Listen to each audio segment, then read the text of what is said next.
Hello বন্ধুরা, সবাইকে প্রথমেই বলে দিচ্ছি আজকের ভিডিওটা যদি না দেখো পুরোই মিস করবা, বিশেষ করে লাস্টের 40 সেকেন্ড।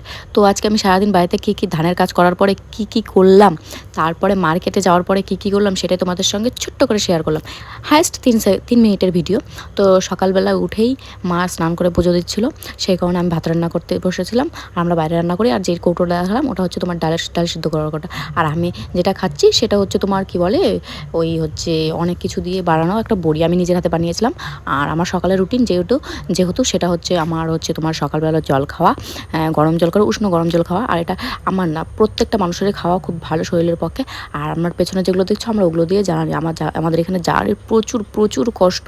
কেউ কিছু আবার উল্টোপাল্টা কমেন্ট করো না।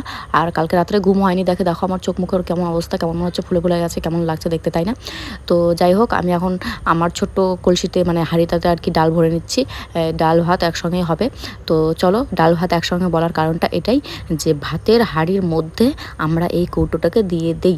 আর এই দেখো এখন আমি দিয়ে দিচ্ছি, হ্যাঁ। আর তখন ভাত আর ডাল একসঙ্গে সিদ্ধ হয়ে যাবে, তাহলে ডালটা তাড়াতাড়ি রান্না হবে। আর আজকে আমাদের বাড়িতে গরম পড়েছে বলে যায় টক ডাল রান্না হবে। তো আমি টক ডালের জন্য আম পাড়তে চলে গিয়েছি। আর গিয়ে দেখি বাবা ওইখানে দাঁড়িয়ে বসে আছে, যেহেতু রৌদ্র। তো বাবাকে বললাম একটু ক্যামেরাটা ধরে দাও, বাবা লাঠি দিয়ে পেরে দিলাম দুটো আম, ঠিক আছে। তারপরে বাড়িতে এসে রান্না হয়ে গেল। রান্না করার পর সবটা তো আর দেখানো যায় না, তো রান্না করার পর এদিকে আমি হচ্ছে তোমার ধান রোদে দিচ্ছি, মা আর আমি মিলে। তো মা আমাকে বলছে তুই একা বস্তা নিস না। আমি তো নিজেও অবাক হয়ে গিয়েছি যে ভাই ভগবান, 1 মনের মতো ধান, মিনিমাম 40 কেজির মতো আমি নিজেই উঠিয়ে নিচ্ছি। মানে তাহলে তো আমার অনেক শক্তি হয়ে যায় শ্বশুরবাড়ি, তাহলে কাজ করতে পারবো, তাই না? তো বলো কেমন লাগছে দেখে। তো এই বস্তাটা নিতে গিয়ে তখন জামাটাই নাইটিটাই ছিঁড়ে গিয়েছে আমার। তো সেই কারণে মা বলছিল তো তুই একা নিস না, একা করে নিলে কী থেকে কী হবে, তখন ব্যথা পাবেই। তো যাই হোক, নিয়েছি অনেকগুলো ধান বস্তা রোদ্রে দিয়েছি। আর একজন আমাকে জিজ্ঞাসা করলো তুমি এখন ধানের কাজ করো না? তো ধানের কাজ করি, সবসময় আর হয় না। আর এইদিকে দেখো এত রোদ উঠেছে, বিরক্ত লাগছিল। আর দেখো আমি ফাইনালি আমার লুকটা ধান রোদ্রে দেওয়ার পর অবস্থা দেখো, অনেকটা ঘাম মুছে ফেলেছি। তো যাই হোক, মা একটু ঘুমিয়ে পড়েছিল, যেহেতু সারাদিন খাটাখাটনি হচ্ছে। তো মা ঘুমিয়ে পড়েছিল। তারপরে আমি একটু ধানটা নাড়ে স্নান করে আমি আবার মার্কেটে যাওয়ার জন্য রেডি হয়ে গেছি। মানে একটু দরকার ছিল।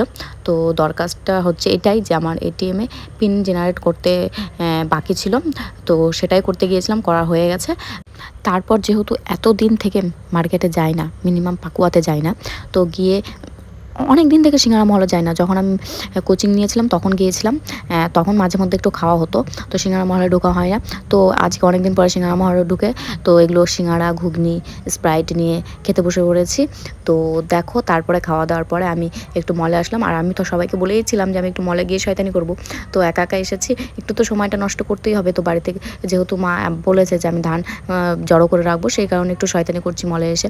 তো দুটো প্রথমে একটা ট্রাই করলাম, তো ভালো লাগছিল।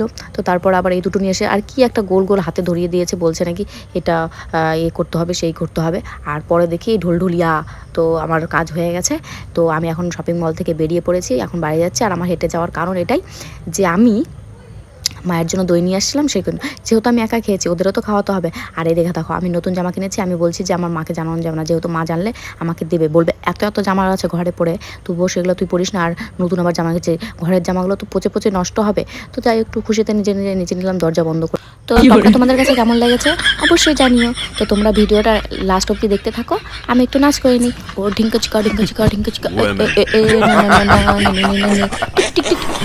সবাই একটু ফলো করে দিও।